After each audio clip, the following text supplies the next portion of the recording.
We're here at the Georgia Strait with Maria Coletsis, who has put together a very interesting and provocative book. And it is called, I'll hold it up so you can see, Behind the Whip, Dominatrix, Portraits and Words. And Maria is a Vancouver photographer, graduate of Emily Carr, and a very highly accomplished photographer. And she joins me here to talk about her book.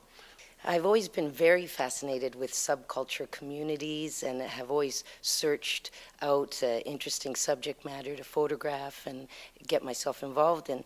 And I moved to London, England, where I started working as a freelance photographer. And one thing led to another, and I started photographing club life. And then I met a woman who ran a fetish club and invited me to her fetish club, which opened a whole community that I hadn't really delved into. So it was pretty exciting. But after a while, I didn't really get that much imagery that I could work with. And then she introduced me to an interesting woman, Mistress Vanessa, and she was a professional dominatrix who needed images for her website. So when I went to her dungeon in London, in a very posh part of town, Mayfair, and then I opened the store, and in this place was something I'd never seen before, and I was fascinated with her, with the apparatus, with the fantasy environment that was created here. And this relationship that she was having with her clients, very powerful, dynamic, very consensual, and really honest. So I got super interested and wanted to explore it further, because I had, after Emily Carr, I went to San Francisco and did my master's degree in feminine identity, sexuality, issues of that kind. So this seemed very in line with my practice as an artist. And I proposed to her, maybe we could start doing other photos, not just for her website, photos that spoke about her and the profession and her persona. When does it turn on? When does it turn off? Is her sexuality defined by her dominance? Who are her clients? Can she have a healthy relationship with another person? Have acceptance? So this really snowballed into a fascinating project, and I had worked with Mistress Vanessa quite a bit and had these images published in various London magazines. And then I thought I wanted to take a bigger bite out of this because it's a real global phenomena. So I thought, I'm going to travel the world and meet these women and photograph them and try to get these intimate moments with them and see if I could put together a fascinating book. Well, the pictures are, they're beautiful works of art. They're portraits. What is it like photographing someone in that situation as opposed to, say, more conventional photography of human beings? Well, I think there's a real privacy element to this environment. So getting in there and creating a trust and a friendly feeling with each other sort of took the portraits to a new place versus a conventional portrait sitting where the first dimension is revealed. Here I had a chance to go quite a bit deeper and at first glance, the domina in her latex and regalia. But who is the domina? And then those layers got to get peeled back. And as the costumes changed, some real portraits started to surface. And I got very engaged in those. And what types of women are attracted to becoming dominatrixes? Well, that's what blew my mind, was the diversity of color, shape, age, culture, religion. These differences actually didn't matter at all. All the women were very united in their philosophy and mentality. Yes, culturally, there could be some differences in terms of technique, but the spirit of the profession, of the relationship, of a BDSM consensual relationship, was surprisingly unified, that they all shared this very strong belief, whether if they had come from Berlin or London or an older woman or a younger woman. And I really like that there was no stereotype. Like sometimes we have a stereotype of a persona. I find all the women I met were so diverse and different that there was no type of a physical self, but there was a particular type of a personality. These women that reached inside themselves to discover that they really felt a surge of fulfillment by having a dominant personality and being able to create a lifestyle and profession incorporating that into their work. And what about their clients? What can you say about them? Well, the clients were, again, I had every dom I spoke with, I had to ask because I personally had a preconceived notion of perhaps a middle-aged person, a man who, maybe was meek. I didn't really understand that it was actually the more powerful and successful, and the majority of clients are men, absolutely. But the more powerful these men were in society, in politics, or in whatever aspect of their life, there seemed to be a desire to relinquish that power and give trust to their mistress to take them to the place where they felt that they could find balance in their life. So from the powerful man in the corporate world to the baby or to the naughty boy.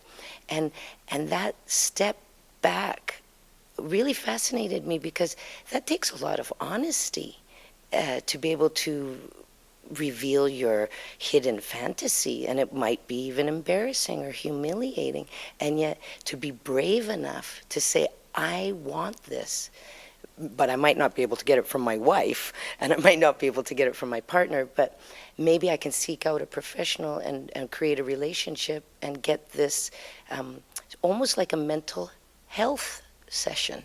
It almost sounds like you're talking about an escape from who they are. And like doing a 180. Is that what's happening? It felt so much like that. I was privy one day to a client coming in who looked like, personally, super good looking guy, right? Dressed beautifully in wonderful fabrics, and everything looked so polished about him. And he was a young guy, too. This was not a 50-year-old or 60-year-old short guy. This was a fascinating, GQ guy. And I'm like, oh, my goodness. Then goes to the bathroom and he comes out as a doggy on a leash with a thong. And he wanted me to sit at the session, and I felt so privileged to be able to ask him questions, and he felt comfortable enough. I couldn't document him, but I could gather information and get insight from my own project. And basically I'm like, why? Why are you here? Why do you need this moment? And he was so honest to just explain, I can't take a whole week of being responsible for millions of pounds, dollars, my family. I have people working under me, 500 people. For an hour a week, I give all that power away, and I'm just a little doggy. And I like, well, do you get sexual satisfaction from this? Is there an orgasm? He goes, yes, but not in the conventional sense. There's no touching. It's all this escape of the persona, of the I. It's almost like a flight from responsibility. It definitely, I feel it's the only time in their life that they can relinquish all responsibility and be something that they don't really have a lot of opportunity to be. Now, Maria, we're coming up to a federal election, and you did blurt out at one point the word politicians, and politicians have a lot of responsibility. They deal with enormous pressure. I can't let you leave the building without asking you, are politicians perhaps more likely to want to venture into this lifestyle, even in a submissive role? Absolutely, and always in a submissive role, because the political life is one of power, authority, negotiation. The submissive role, you give up all that. And actually, the true submissive does not even dictate to their mistress what they want. They let their mistress take them places. And what I discovered in my world travel is the city centers dense with bureaucrats and politicians also coincidentally have the highest amount of mistresses and dungeons in that city. So if you Google Brussels, London, New York, Washington, D.C., Tokyo, you will find a huge amount of DOMs. I had a hard time finding DOMs in cities like Athens, where I would have thought there would be more acceptance. And yet the conservative cities like Brussels blew my mind, and London, even, Paris and Berlin with its highest density. Yes, it's an open-minded city, but there's a huge conservatives. They're conservative people. Are you suggesting that conservative men with a great deal of power are perhaps the most inclined to be attracted to this lifestyle? I have observed this absolutely. There's an inclination to, of course, I did meet the construction worker, 30-year-old guy, kind of blue collar, but those were rare. The predominant client, and I asked all the DOMs around the world, seemed to be the high in society, powerful man, be it in a corporate environment, absolutely in the political environment, specifically London, and these are the powerful clients that they come, and who can afford it. What about the military?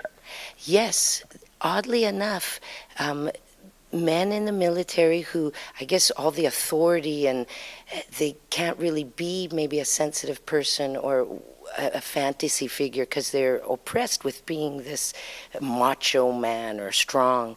And I had the opportunity to hear a story about a fellow going just before he was going to fight, and he had saved his money. He was a young guy. He was maybe 21 years old, and yet he had this in him, and he really wanted to explore it because he was worried he might not come back from war.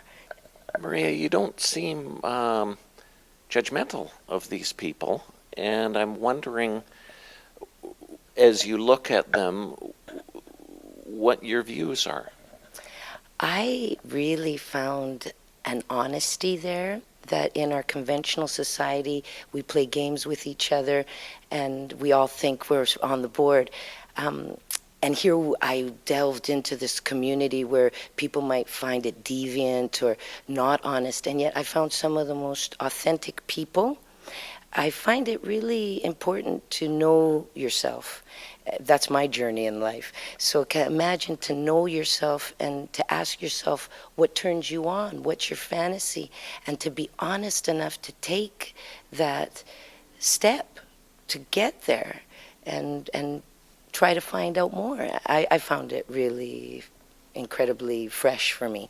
And even though I'm in the art world and everything's supposed to be very organic and intuitive and interpretive, oddly enough, I met some of the most fascinating women through this project that I'm friends with, and I've really enjoyed the relationships I've formed. I'm curious if the opposite holds true for the women, the dominatrixes, whether they're actually, kind, compassionate, and maybe this is a generalization, but if these powerful, authoritative types are attracted to being the submissives, is it possible that the dominatrixes actually have this other side, this similar duality? Well, I was curious about that, but after talking to these women, they're dominant 24/7. It's a characteristic that's deep in their DNA. And that was important that I speak to women that really took on the dominant lifestyle too. I didn't want to investigate people that see it as a job. I wanted to really talk and photograph women that live it. And in their relationships, I asked everyone, how are your relationships? And most of their relationships, they are the dominant, even in their married life or coexisting with someone. And their partners accept their profession and their philosophy. And my final question is, you have dominatrixes from around the world, but you're a Vancouver photographer, and there's no one from Vancouver. Is there any explanation for this? Well, of course, Vancouver was one of the first photo sessions I did, and I thought I had it in the can. So then I started traveling the world. Obviously, shooting in my hometown was the first step outside of London.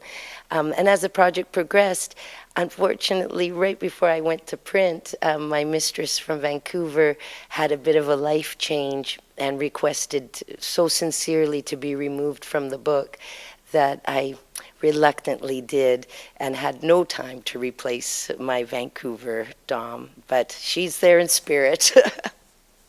Well, I've been speaking to Maria Coletsis, who's a Vancouver photographer and has put together Behind the Whip, Dominatrix, Portraits, and Words.